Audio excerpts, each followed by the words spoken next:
¿qué tal, gente amarilla? Yo soy Alejandro. Soy Fabián. Soy Alex. Y esto es Reacción Torera. Antes de comenzar te dejo aquí el último podcast que realizamos. Aquí te dejo la etiqueta para que lo veas y lo compartas con tus amigos. Además, no te olvides de encontrarnos en nuestras redes sociales como Facebook e Instagram como @Reacción Torera. Escríbenos, mira los podcasts, compártelos con tus amigos. Dale like, suscríbete a la campanita y déjanos todos tus comentarios. El podcast de hoy es los clásicos del astillero. Y para esto tenemos un invitado que se contactó con nosotros a través de las redes sociales, Iván Sierra.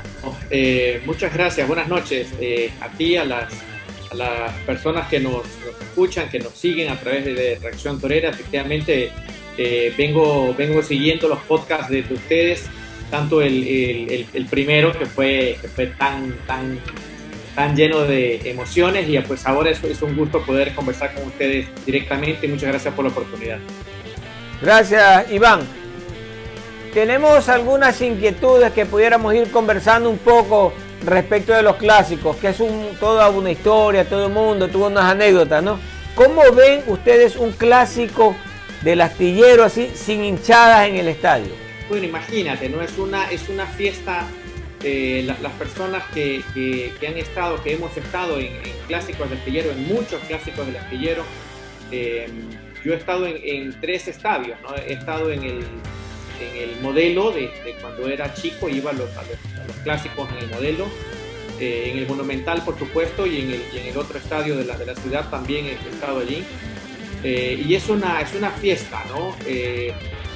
Que parecía que se venía un poco a menos cuando se hizo sin hinchada visitante, pero de todas maneras se seguía sintiendo un fervor fantástico. Pero hay que adaptarse a la situación actual, ¿no? Y no forzar tampoco que haya presencia ni siquiera parcial de público hasta que no nos sintamos como sociedad seguros de que podemos reunirnos masivamente, ¿no? Cuando, como él dice, que cuando no había hinchada visitante, es verdad que se agarró otra cultura, que es la de salir e ir al estadio. Por ejemplo, en este caso en el Monumental, ir al Monumental a despedir al equipo, darle el último aliento al club. Aquí con Fabián, me acuerdo que fuimos y también se sentía esa emoción. Era algo que no se puede explicar, porque era como estar igualmente ahí en el estadio, porque la gente sentía y daba todo el aliento, así como se daba en los 90 minutos, se lo dio en esos 15, 20 minutos para que Barcelona vaya tranquilo. Y eso de vivir ahora los partidos sin hinchada, por mi parte sí se ve algo un poco triste, porque uno anhela ya volver, se desespera por volver. Entendemos la situación que estamos viviendo en el mundo, pero uno ya desea ya volver al estadio. La ida al estadio, lo que comenta Alex es interesante, ¿no?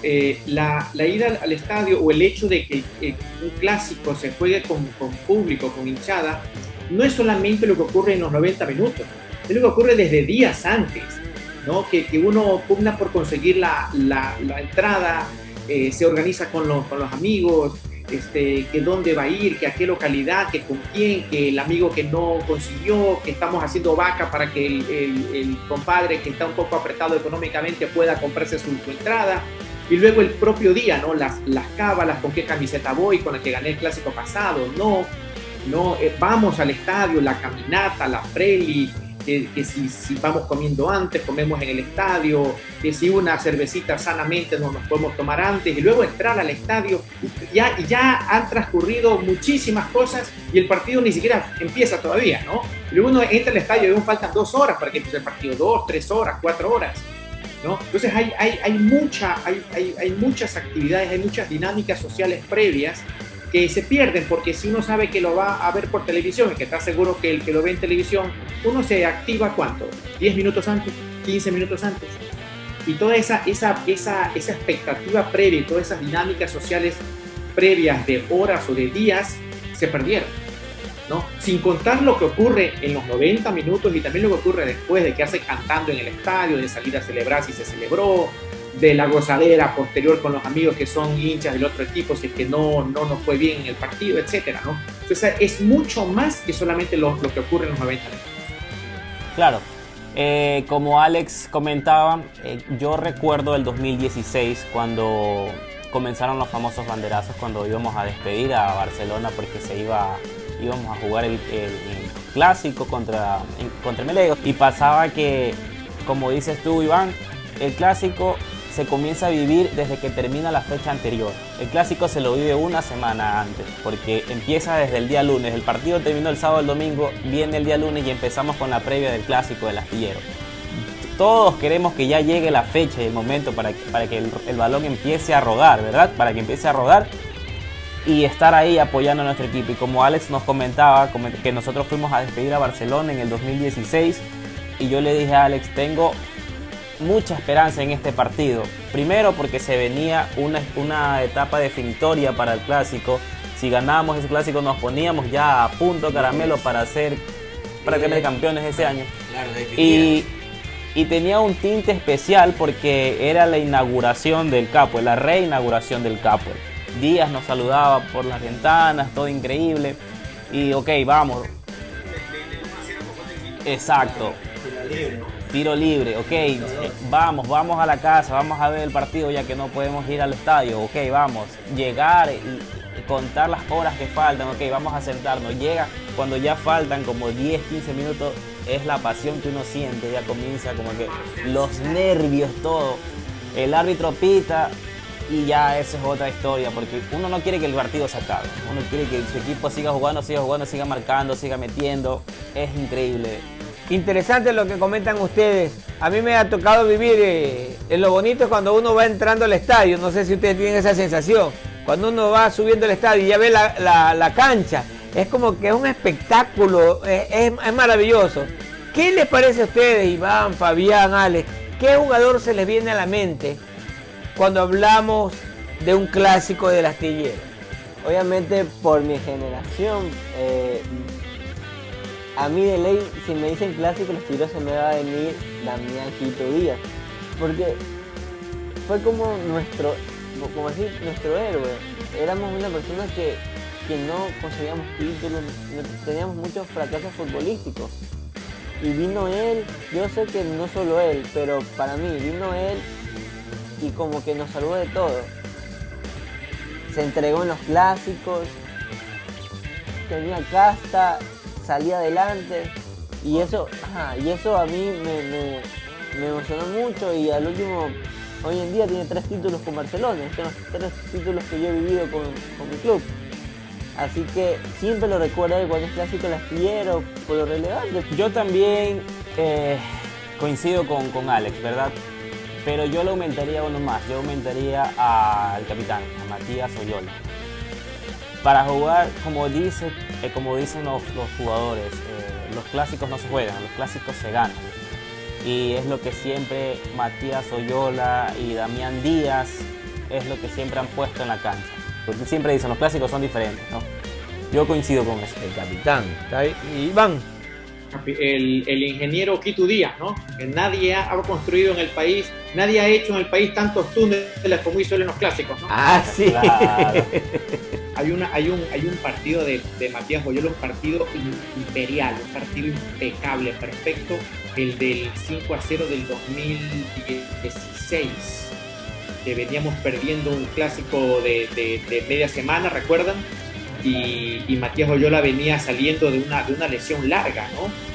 Que ya pues tenía tenía como sus 34 años, 33, 34 años, esto fue hace 4 años, ahora tiene 38. Y venía saliendo de una lesión de la que generalmente cuando aqueja, no sé que fueron ligamentos o alguna cosa de esas, que a un jugador ya de esa edad generalmente ya implica el retiro o que va a jugar muy pocos partidos y en muy bajo nivel, ¿no? Y él vuelve, creo que juega unos minutos en el clásico que perdimos, o había jugado unos minutos en un partido previo, y salta como titular en el clásico aquel al que estoy haciendo referentes, y hace un partido imperial, impecable, con el gol de tiro libre, con todo, ¿no? Ese partido en particular lo marca principalmente a Matías Oyola, ese clásico, ¿no? Por sobre otros que jugó, que tiene que haber jugado muy bien, pero ese en partido es un partido perfecto, es para nota 10, ¿no? Pero como Fabián y Alex son bastante más jóvenes que yo, voy a tener que echar mano de la edad para tirar unos cuantos nombres más sobre la mesa, ¿no? Víctor Epanoro. Yo lo vi hacer clásicos a Víctor Epanoro, fantástico, porque Víctor Epanoro era el Quito Díaz de la época, y el arco, ¿no? Carlos Luis Morales era un arquero de clásicos. Jimmy Montanero, ¿no? Hace un momento dijo, Fabián me parece que dijo, el capitán Matías Goyola, que para mi generación el capitán es Jimmy Montanero, ¿no? Físicamente poco dado para ser un central, porque un hombre de hombros no muy ancho, delgado, no muy alto, ¿no? Pero bravísimo en los clásicos, en todos los partidos, ¿no? Pero en los clásicos en particular. Rubén Darío Insúa, también jugador de clásico, marca el segundo gol en el primer clásico que le ganamos en Emelec en una de las tantas remodelaciones, ¿no? El año 92. Esa tarde había caído una tormenta brutal, parecía que el partido no se jugaba, la mitad del público se retiró del estadio por una mala información, y después cuando nos enteramos que el partido había empezado, corrimos al estadio otra vez y ahí nos metimos al portazo, algunos, y volteamos el marcador. Además, ese partido lo empezamos perdiendo y lo volteamos, y Rubén Insúa marcó un gol en los últimos minutos. Manuel Uquillas vacunó en los clásicos hasta que se cansó, ¿no? En tiempos más recientes, Nicolás Asensio, en unos años grises que tuvo Barcelona, era la luz que teníamos. Nicolás Asensio, que nos permitió empatar y ganar algunos clásicos. Recuerdo uno en el Capo, el Pavo Noriega, también jugador de clásicos, ¿no? Nos salvó en un par de ocasiones. Si me puedo escapar de la pregunta, me escapo. Pero si no puedo escaparme porque la pregunta es difícil y me apuras un poquito, voy a ser injusto con el restante. Pero me quedaría con Quito Díaz. Es interesante porque la vida que le han dado a esos clásicos, ¿no? Pero sí creo que hay clásicos y clásicos. Aparte de esos 2-5-0, ¿qué otro clásico para ustedes tienen como vital importancia en la vida de Barcelona?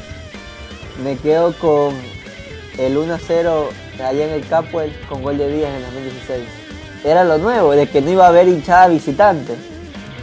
Y muchas cosas pasaron durante toda esa semana, y ver esa garra de los jugadores, aparte de lo deportivo que nos jugábamos, era lo otro que también nos jugábamos, todo en contra que teníamos, y que hicieron lo imposible para que no haya hinchada visitante, y que los jugadores así la rompieron y se marcó ese gol que para mí sigue en mi memoria, la de Damián de tiro libre, minuto creo que 2, si no mal recuerdo. Fue inolvidable.